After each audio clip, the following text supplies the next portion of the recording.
Paname. Ici c'est Paname. Ici c'est Paname. Ici c'est Paname. J'ai la tronche du parigo, le cœur qui palpite. On chante, on crie, Paris est magique. Le rouge, le bleu, fier de nos couleurs. Le parc en feu, ressens-tu la ferveur? Nous y sommes, mes humains. C'est l'heure de vérité, on ne peut plus se cacher. Tous les aficionados du football auront les yeux rivés sur ce match. Le monde entier va regarder ce choc. Bref, bienvenue sur la chaîne et j'espère que vous vous portez bien. COP, on se retrouve pour l'avant-match Paris Saint-Germain, Manchester City. C'est la Champions League. Là, les gars, c'est un match très important puisque en cas de défaite, il n'y aura pas de défaite. Bien évidemment, je suis derrière le club. On va gagner ce match. Mais en cas de défaite, Paris sera plus proche de la sortie que de la qualification. On s'abonne à la chaîne si ce n'est toujours pas fait. La petite clochette à côté, on clique dessus pour les notifications, le référencement. On met son plus beau pouce bleu et on lâche son petit commentaire. Alors les gars, exceptionnellement, il n'y aura pas de point mercato puisque en vrai, il n'y a pas vraiment d'infos qui est sorti, en tout cas de nouvelles infos. Bon, Kvaratskhelia, ça y est, c'est fait. Il est officiellement parisien. Si ce n'est aussi qu'on a vu quelques images à l'entraînement de Kolo Muani à Turin. Donc normalement, selon Fabrizio Romano, ça devrait se décanter dans les jours à venir. Et le petit Mbaye, un autre Titi qui lui va signer son premier contrat pro. Donc voilà, pas forcément de quoi faire une chronique entière. Nous allons bien évidemment parler des stats des deux équipes. On parlera de City, notre adversaire. Il y a des choses à dire. Et on finira avec nos Parisiens. Et c'est tout de suite pour les stats.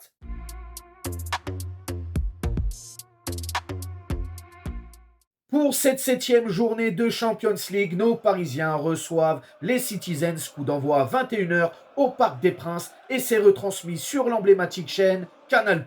Au niveau de leur classement dans leur championnat respectif pour ces deux équipes, le Paris Saint-Germain est leader de Ligue 1 avec 46 points. Quant à Manchester City, ils sont 5e de Premier League avec 38 points.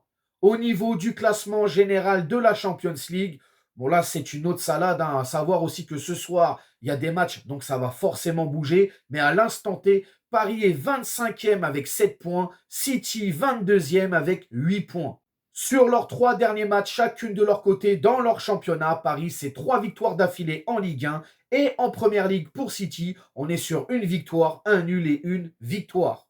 Au niveau des face-à-face à l'échelle européenne entre ces deux équipes, il y en a eu, bien évidemment. Alors, on peut en comptabiliser 7 aujourd'hui. Demain, ça sera la 8e. Je m'explique. Il y a eu 6 rencontres en Champions League et une seule en Europa League. Il faut remonter à la saison 2008-2009. Et Paris avait affronté City en phase de poule de l'Europa League. Ça s'était soldé par un match nul. Mais revenons à la Champions League. Pour le moment, il y a eu 6 matchs en Champions League entre ces deux équipes. Demain, ce sera la 7e rencontre. Et Paris, c'est pas fameux, hein, parce que sur ces 6 rencontres, Paris n'a gagné qu'un seul match. Donc pour le PSG, c'est une victoire, un nul et 4 défaites. Pour City, on est sur 4 victoires, un nul et une seule défaite. Et la dernière fois que Paris, justement, avait gagné contre City, c'est le match qui était au Parc des Princes. Il faut remonter en 2021 et on avait gagné 2-0 face aux Citizens. Donc voilà les gars, je vous mets aussi un petit tableau de stats globales en chiffres.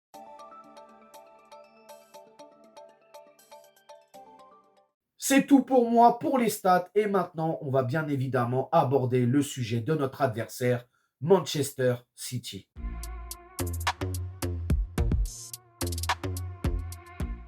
Une première partie de saison complètement mitigée du côté de Manchester City. Cette équipe qu'on avait l'habitude de voir écraser tout le monde, là, tout d'un coup, était dans le mal absolu. Hein, parce que dès le mois de novembre, les gars, 5 défaites d'affilée, toutes compétitions confondues. On n'avait jamais vu ça. On n'avait jamais vu City dans une telle situation. Ils étaient vraiment dans le mal.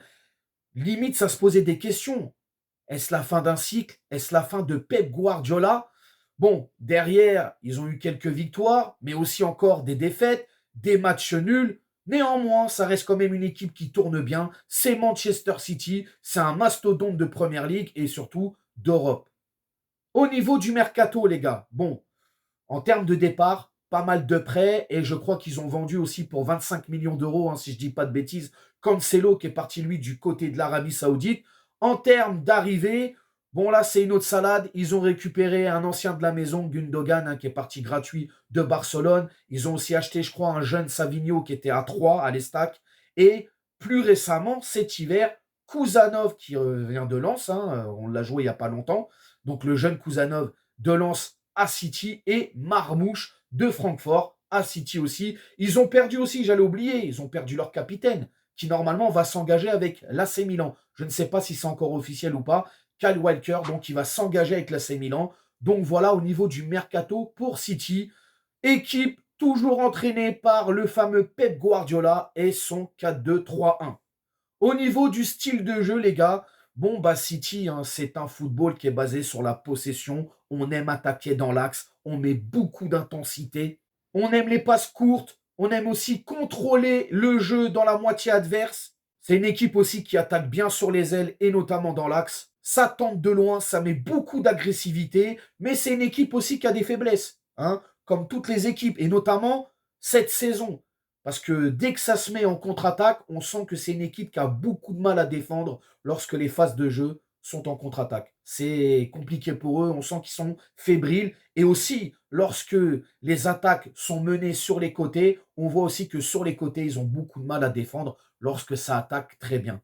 Donc voilà, après, il y a beaucoup de qualité dans cette équipe, hein, les coups de pied arrêtés, ils ont des joueurs hors normes aussi, Haaland, De Bruyne, et je pourrais en citer encore le jeune Foden. Bon, bref, tellement de qualité dans cette équipe, donc il va falloir faire très attention pour nous, les Parisiens. Et justement, on va parler de nos Parisiens. C'est maintenant.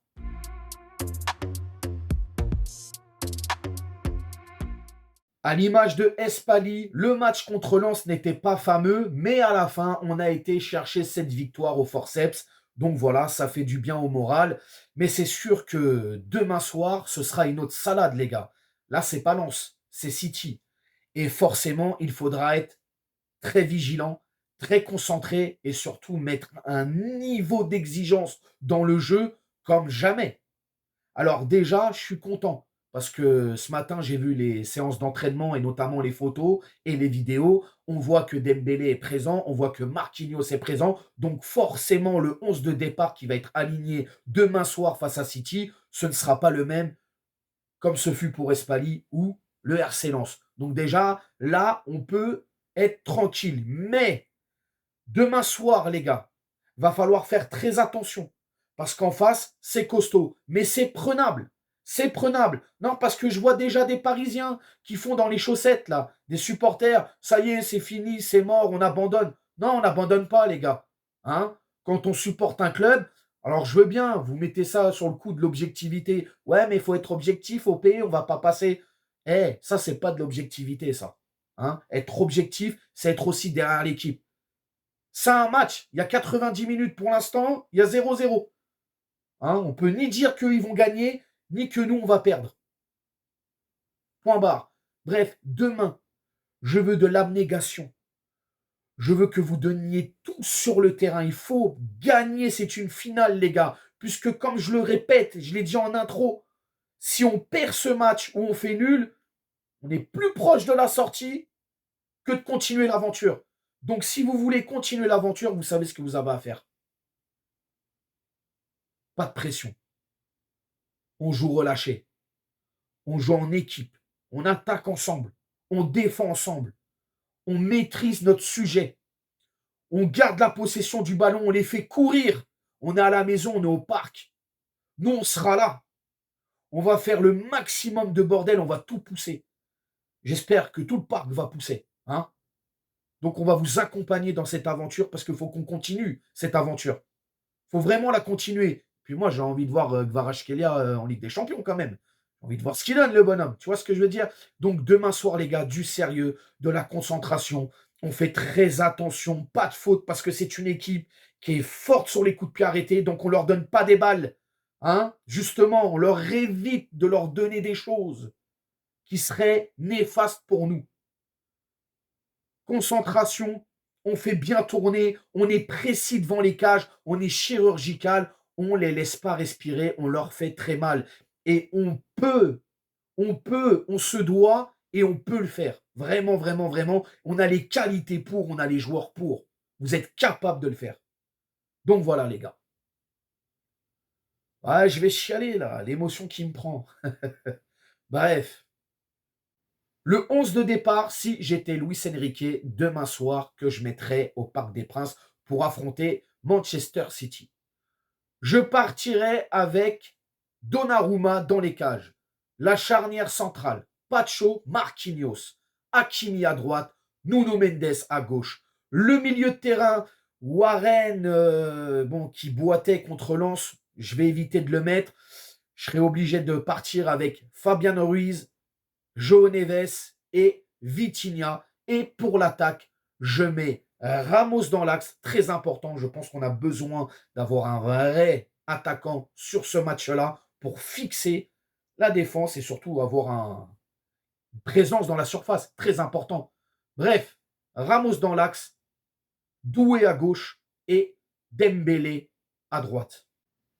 Voilà, c'est mon 11 de départ si j'étais Luis Enrique pour demain soir face à City. Au niveau du score, mes humains, je vois quand même un match difficile, beaucoup d'intensité, ça va se donner de part et d'autre. Alors je vois, allez, une victoire parisienne d'un but d'écart et je vais réitérer le score que j'avais mis pour Lens, sauf que là c'est dans le sens contraire. Je vois un 2-1 pour le Paris Saint-Germain. Donc voilà, 2-1 pour le PSG, donc victoire de nos Parisiens. Et au niveau des buteurs, je vais mettre Ousmane Dembélé comme buteur et je vois bien aussi Ramos. Donc voilà, Dembélé et Ramos pour les buteurs. Vous allez me dire dans les commentaires, mes humains, comment vous sentez ce match. Commencez pas à faire les... ça va le faire. Bref, vous me dites quand même, est-ce que vous avez peur? Est-ce que vous êtes craintif? Est-ce que, tout le contraire, vous êtes positif et on va gagner ce match? Vous me dites vos états d'âme, ce qui vous passe par la tête dans les commentaires. N'hésitez pas à vous abonner, partager, liker. Et nous, on s'attrape bien évidemment demain pour le débrief avec de belles images. Ciao, ciao. Nique sa mère, les footix, c'est l'UTES que j'incarne. Paris capitale et la Liga capitule. On voit toute ton équipe face à Navas, c'est ridicule. Je suis dans une école 90.